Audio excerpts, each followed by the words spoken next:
সর্বশেষ যে লোকটা জান্নাতে যাবে তাকে আল্লাহ তাআলা জাহান্নামের আগুনে পোড়াতে পোড়াতে ছাই বানিয়ে ফেলবে। আল্লাহ বলবেন, জিব্রাইল যাও একটু দেখো, একটা মাত্র সেজদা দিয়েছে আমাকে, এরকম কাউরে পাওয়া যায় কিনা। বাটি চালান দিয়ে দেখো পাওয়া যায় কিনা। খুঁজে খুঁজে কাউরে পাবে না। আল্লাহ বললেন আবার দেখো, খুঁজে খুঁজে একজনকে পাবে, সামান্য ইমানের ছিটে ফোঁটা তার অন্তরে ছিল। আল্লাহ বলবেন, যেহেতু ছিটে ফোঁটা আছে, অনেক মায়ের খাইছে, ওকে বের করে জাহান্নাম থেকে বের করে একটা নির্ধারিত দূরত্বে রেখে দাও। রেখে দেয়া হবে, কিন্তু জাহান্নামের আগুনের লেলিহান শিখাতে তার গা ঝলসে যাবে। সে আল্লাহর ডেকে বলবে, মাবুদ তোমার কাছে আমি কিছু চাই না, জাহান্নাম থেকে তুমি আমাকে বের করেছো, জীবন নদীর পানি তুমি আমার গায়ের মধ্যে ঢেলে দিয়েছো, আমি আবার সজীবতা ফিরে পেয়েছি। আমি তোমার কাছে জান্নাত চাই না, শুধু নিরাপদ একটা দূরত্বে আমাকে রেখে আসো, যাতে জাহান্নামের আগুন আমারে কষ্ট দিতে না পারে। আল্লাহ, আমি কিন্তু তোমার কাছে জান্নাত চাই না। কি চাই না? জান্নাত চাই না, কিন্তু জাহান্নামের আগুন আমারে কষ্ট দিচ্ছে, এতটা দূরত্বে রাখো যাতে জাহান্নামের আগুন আমার গায়ে না লাগে। আল্লাহ বললেন, ওকে রাখবো, কিন্তু আমার সাথে একটা কন্ট্রাক্টে যেতে হবে, যে এটা তোমাকে দিলে তুমি আর নতুন করে কিছু চাবা না।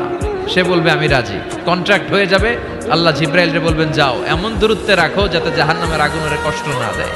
রেখে আসা হবে। অনেক দিন সে ওখানে আনন্দে থাকবে, আল্লাহ শুকরিয়া করবে। সে মনে মনে বলবে, বেঁচে গিয়েছি, আমি বেঁচে গিয়েছি, জীবনে আর কিছু চাই না, জাহান্নাম থেকে আমি বেঁচে গিয়েছি। অনেকদিন থাকার পরে মনে মনে ভাববে, বাইসা তো গেছি, কিন্তু নতুন করে একটু ট্রাই করে দেখি, জাহান্নামের সৌন্দর্যের দৃশ্য একটু চোখ দিয়ে অবলোকন করা যায় কিনা। সে আল্লাহরে ডেকে বলবে, আল্লাহ ইনদি সুআল, আমার একটা ফরিয়াদ আছে। কি ফরিয়াদ?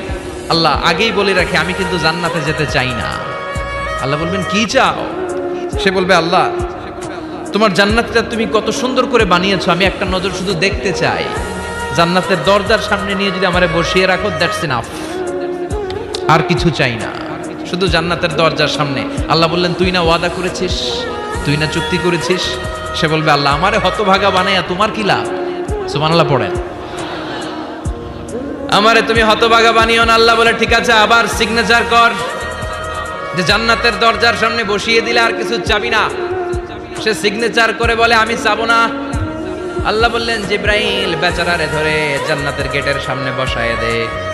এবার জান্নাতের গেটের সামনে বসে বসে জান্নাতের সৌন্দর্য দেখা শুরু করবে। সুবহানাল্লাহ।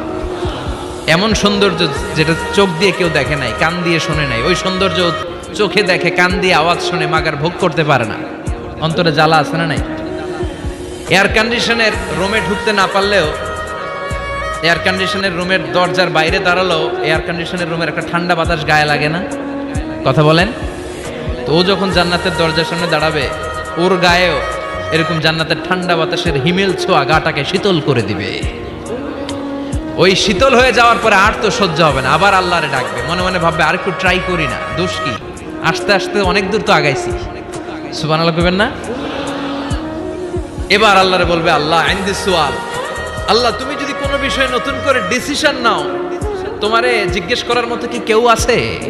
আল্লাহ বলে, না, আমি তো সব রাজার বড় রাজা, মহারাজা, আমার উপরে তো কারো কথা চলে না। ওই হতভাগা লোকটা বলবে, আল্লাহ এত সুন্দর জান্নাত তুমি বানালাম, চোখ দিয়ে সৌন্দর্য দেখি, কান দিয়ে আওয়াজগুলো শুনি, হুর আর গেলমান হেঁটে বেড়ায়, এত সুন্দর জান্নাত চোখ দিয়ে দেখি, ঢুকতে পারি না, আমারে কষ্ট দিয়ে তোমার কি লাভ? ও আল্লাহ, আমারে তুমি মাফ করে দাও, জান্নাতের চিপার মধ্যে এক কর্নারে তুমি একটু আমারে জায়গা করে দাও। আল্লাহ বলবেন, ওয়াই হাক ইয়াবনা আদম, তোর ধ্বংস হোক হে আদম জাত, মা আগদারাকা, তোর যে বড় গাদ্দার আমি আমার সৃষ্টিকুলে কাউরে দেখি নাই, কারণ তুই আমার সাথে চুক্তি করিস আর চুক্তি ভঙ্গ করিস। আল্লাহর রহমতের দরিয়ায় তখন জোশ খেলে যাবে। ওর আকুতি মিনতি চাহনি আল্লাহর রহমতের দরিয়ার মধ্যে জোশ লাগিয়ে দিবে।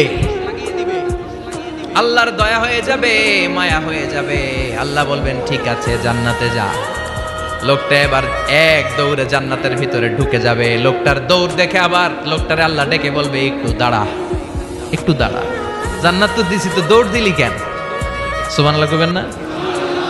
লোকটি বলবে, আল্লাহ প্ল্যান তো আমি কম করি নাই, এত চেষ্টার ফলে আমি আসতে পারছি, আবার যদি তুমি বাইর করে দাও, এই জন্য এক দৌড়ে এমন চিপার মধ্যে লুকামো যাতে তুমি আমার না দেখো।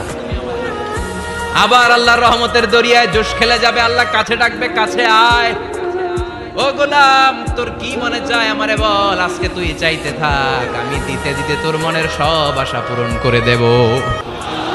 লোকটা খুশি হয়ে বলবে, আল্লাহ আমারে এটা দাও, বাড়ি দাও, গাড়ি দাও, নারী দাও, এটা দাও, ওটা দাও, একের পর এক চাইতে থাকবে, আল্লাহ সব তারে দিতে থাকবে। চাইতে চাইতে লোকটার সব চাওয়া যখন শেষ, সে বলবে, আল্লাহ আর আমার চাওয়ার কিছু নাই। আল্লাহ বলেন, নো, এত তাড়াতাড়ি যে তুমি খেলা শেষ করতে পারবা না মনু, আমার সাথে তোমার এই খেলা আরো লম্বা সময় চলতে হবে, তোমার অনেক কিছু চাইতে হবে। তুই আজকে চাইতে চাইতে তোর সব চাও আমার কাছে বলবি, আর আমি দিতে দিতে তোর জীবন ধন্য করে দেব। সে আবার চাইতে শুরু করবে, আল্লাহ এটা দাও, ওটা দাও, ওটা দাও, আল্লাহ দিতে দিতে সব দিবে। এরপরে বলবে, আল্লাহ মাফও চাই, দোয়াও চাই, আর চাওয়ার কিছু নাই। আল্লাহ বলবেন, তাই ঠিক আছে, তোরে আমি জান্নাতে ঢুকাই দিলাম, তবে মনে রাখিস তোর জান্নাতটা হবে সবচেয়ে ছোট জান্নাত, আর তোর জান্নাতটা হবে এই পৃথিবীর 10 গুণ। চিল্লা এখন সুবহানাল্লাহ।